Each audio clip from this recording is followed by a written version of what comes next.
दोस्तों, आप सभी का स्वागत है अपने YouTube चैनल नॉलेज 100 में। आज आप सभी को बताने वाले हैं कि पेट्रोल डीजल मिलावट का मामला क्या है। दोस्तों, तो आपको बताने वाले हैं कि भारत में क्यों सुर्खियों में आया है पेट्रोल डीजल के मिलावट का मामला सामने। साथियों, तो दोस्त आप सभी दोस्त जानेंगे। इसके अलावा भी चीजें आपको बताने वाले हैं कि हनुमानगढ़ तिब्बती क्षेत्र राठीखेड़ा गांव में किसान आंदोलन होने वाला क्यों है, क्यों ये किसान आंदोलन हो रहा है। इसके आगे आपको बताएंगे एथेनॉल E20 के बारे में बताएंगे कि E20 क्या दोस्तों ये है। आगे दोस्तों बात बताएंगे कि किसानों की बात, दोस्त किसानों की बातें क्या हैं ये आपको बताएंगे। आंदोलन के दौरान किसान क्या बात कह रहे हैं। आगे बात आती है प्रशासन की।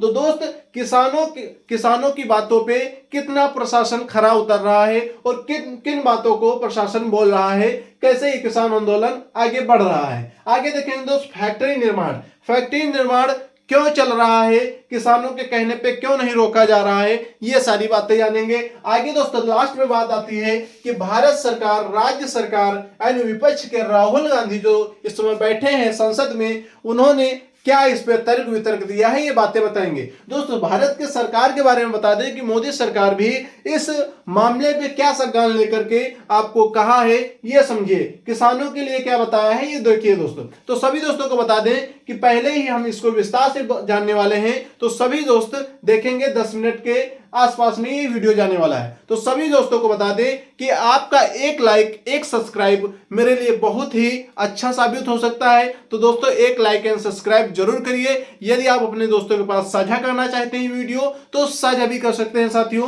क्योंकि आपका एक लाइक सब्सक्राइब मेरे लिए बहुत ही आभारी रहेंगे आपके। तो दोस्तों ये जरूर करते चलिए और पूरी जानकारी लेते चलिए। दोस्तों आपको बताते हैं कि पेट्रोल डीजल मिलावट का मामला क्या है। दोस्त तो आपको बता दें कि यहां पे हमने लिख रखा है E20। साथियों E20 इसलिए रखा है क्योंकि भारत सरकार के द्वारा, अब ये भारत सरकार की बात कर रहे हैं तो आप समझ लीजिए यहां पे भारत सरकार लिखा पहले से।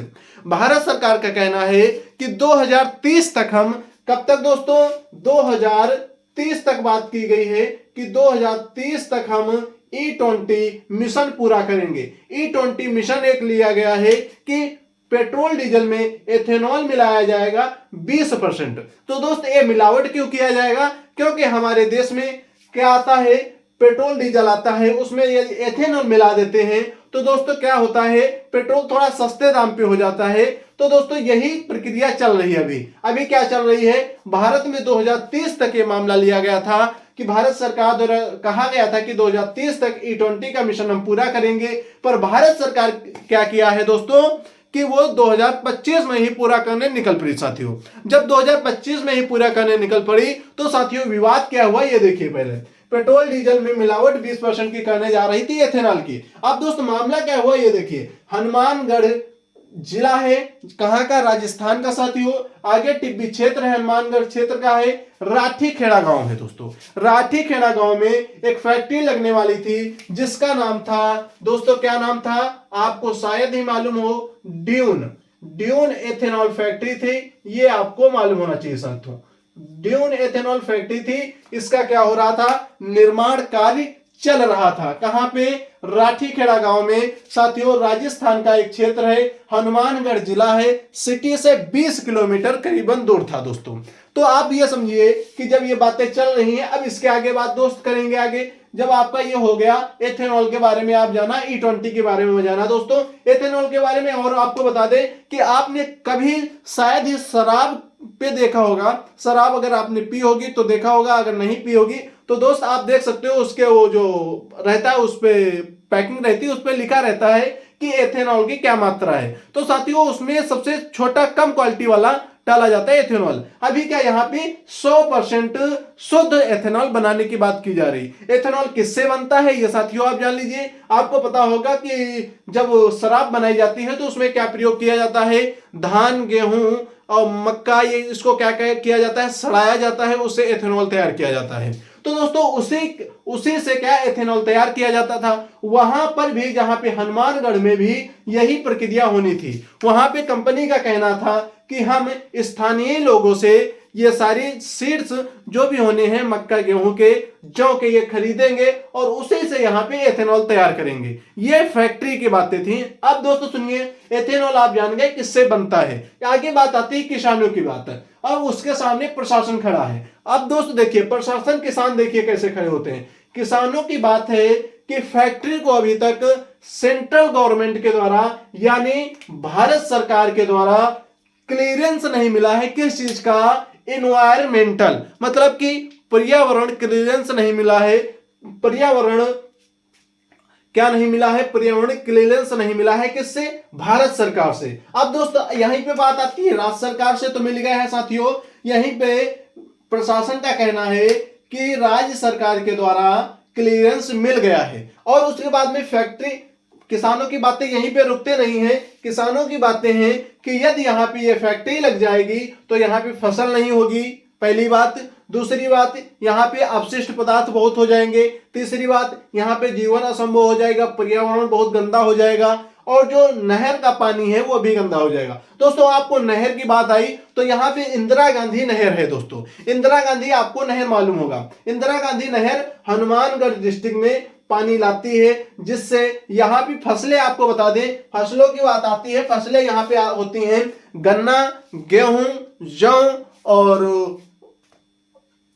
गेहूं, जौ और धान की खेती यहाँ पे होती है साथियों। बहुत ही फुल मात्रा में आप यहाँ पे पैदा कर सकते हैं। आप सोचते होंगे राजस्थान जहाँ पे रेगिस्तान है ये सारी फसलें कैसी होती हैं, तो दोस्तों आपको बता दें कि इंदिरा गांधी नहर के द्वारा ये सारी चीजें वहां पे मुमकिन हो पाई हैं। अब दोस्तों बात आ रही है इस फैक्ट्री को लगने की। जब ये फैक्ट्री लग जाएगी तो किसानों की बातें हैं कि जैसे पहले था, ये जब इंदिरा गांधी नहर नहीं थी तो दोस्त उसी वैसा ही हो जाएगा साथियों। ये बात किसानों की कहनी है। अब दोस्त बात आती है कि प्रशासन की। प्रशासन क्यों नहीं बातें सुन रहा है किसानों की साथियों? किसानों की बातें इसलिए नहीं सुन रहा है, प्रशासन का कहना है कि राज्य सरकार, भारत सरकार के द्वारा इसको क्या मिल गया है? पूरा ही क्लियरेंस मिल गया है कि यहाँ पे आप फैक्ट्री लगा सकते हो। ये जो भी फैक्ट्री लग रही है उस जगह को आप खाली करा करके वहां पे कार्य अपना पूर्ण कर सकते हो। ये बात चल रही। अब दोस्त फैक्ट्री निर्माण की बात आती है। फैक्ट्री निर्माण दोस्तों आपको बता दें कि ये 45 एकड़ में होने वाली है। 45 एकड़ में होगी साथियों, 45 एकड़ में ये फैक्ट्री बनेगी। दूसरी बात, 450 करोड़ की लागत से साथियों बनेगी। कितने करोड़ की? तो 450 करोड़ की और 40 मेगावाट की लगेगी दोस्तों। क्या लगेगी? 40 मेगावाट की ये फैक्ट्री बनने वाली साथियों। इतनी बात आपको फैक्ट्री के बारे में पता चली।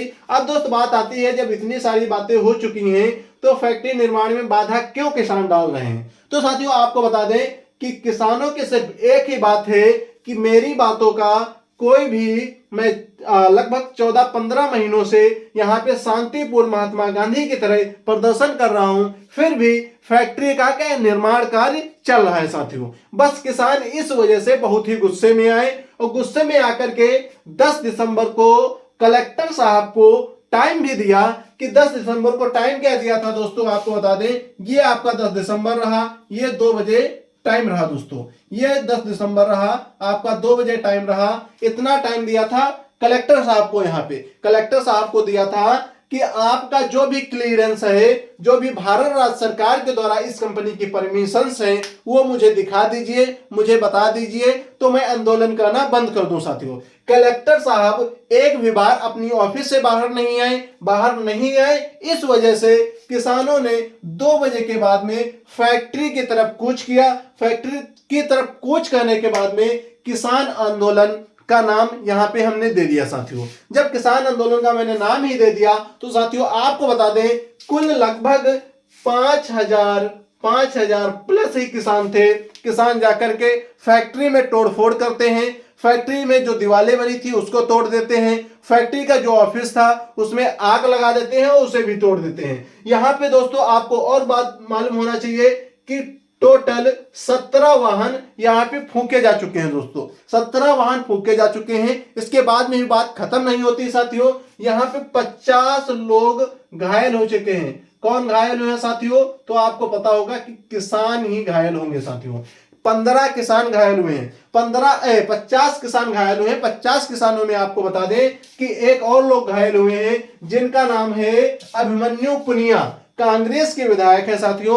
किसके पार्टी के? कांग्रेस पार्टी के विधायक हैं। ये बात यहां पे निकल के आई साथियों। तो दोस्त, आप जब किसान के संग में अभिमन्यु पुनिया कांग्रेस के विधायक घायल हुए हैं, तो दोस्तों आपको पता चलेगा कि ये किसान आंदोलन जो चल रहा था, इस किसान आंदोलन में अभिमन्यु पुनिया भी शामिल थे साथियों। अब आपको इसके आगे जानकारी बता दें। आगे दोस्त आती है बात कि ये किसान आंदोलन इतना उग्र क्यों हुआ। तो साथियों 6 थानों की पुलिस इसे कंट्रोल करने के लिए लगी थी। जब कंट्रोल नहीं हुआ तो आंसू गैस के पुलिस ने गोले दागे। जब उससे भी कुछ कार्य नहीं बना जनता को कंट्रोल करने के लिए, भाई 5,000 जनता कहां से कंट्रोल होगी साथियों। तो यही देखकर क्या हुआ, पुलिस ने लाठीचार्ज कर दिया साथियों। जब पुलिस ने लाठीचार्ज किया तो यहाँ पे 50 किसान घायल हो चुके साथियों। जब 50 किसान घायल हो चुके, उसके बाद में बात निकल के आई प्रशासन के द्वारा, कलेक्टर के साहब द्वारा बताया गया कि उपखंड का एक अधिकारी ने बताया कि हमने किसानों को सारी जानकारी देते रहे हैं और किसानों से बातचीत होती रही है। पर दोस्त, किसानों का क्या कहना है कि हमें कोई जानकारी नहीं दी गई है। इस वजह से ये किसान आंदोलन और भी उग्र हो गया। और साथियों, उग्र होते हुए यहाँ पे क्या हो गया, ये जो क्षेत्र था, ये हनुमानगढ़ टिब्बी क्षेत्र था, राठीखेड़ा गांव, इसके आसपास गांव में इंटरनेट की सेवा बंद कर दी गई। क्यों बंद कर दी गई साथियों? तो आपको बता दें, ये इसलिए बंद की गई है कि यहाँ पे जो भी अब आगे होने वाले जो आंदोलन है उनको थोड़ा सा रोका जा सके। क्यों दोस्त? क्योंकि इंटरनेट से ज्यादा लोग कनेक्ट हो सकते हैं, ज्यादा जल्दी इकट्ठा हो सकते हैं। ये बात सरकार के द्वारा कही गई है। अब दोस्त आप समझिए कि भारत सरकार का क्या कहना है। भारत सरकार ने अभी तक इस मामले पे कोई टिप्पणी नहीं की है। इसके आगे दोस्त राज्य सरकार द्वारा इस कंपनी को पूरी तरह से क्लियरेंस मिल चुका है। आगे विपक्ष राहुल गांधी का कहना है कि यदि इस कंपनी को पूरी तरह से क्लियरेंस मिल चुका है, तब भी सरकार को किसानों की बातें सुननी चाहिए। वो किसान की बातें ना तो राज्य सरकार सुन रही है, ना तो भारत सरकार सुन रही है, और ना तो ही प्रशासन सुन रहा है। ये बात विपक्ष का कहना है साथियों। तो आप सभी को ये बातें तर्क वितर्क आपको समझ में आ गया होगा साथियों। यदि आपको चीजें समझ में आ गई हैं तो लाइक एंड सब्सक्राइब करना ना भूलें साथियों। अगर दोस्तों के पास साझा करना चाहते हैं तो एक शेयर भी कर दीजिए साथियों। आज के लिए यहीं पे रखते हैं। जय हिंद, जय भारत। पढ़ते रहिए, आगे बढ़ते रहिए। सभी साथी सब्सक्राइब जरूर करेंगे, क्योंकि आपको कानून की जानकारी और ऐसी ब्रेकिंग न्यूज आपको लाता रहता हूं साथियों। तो चलते हैं दोस्त, मिलते हैं नेक्स्ट वीडियो में।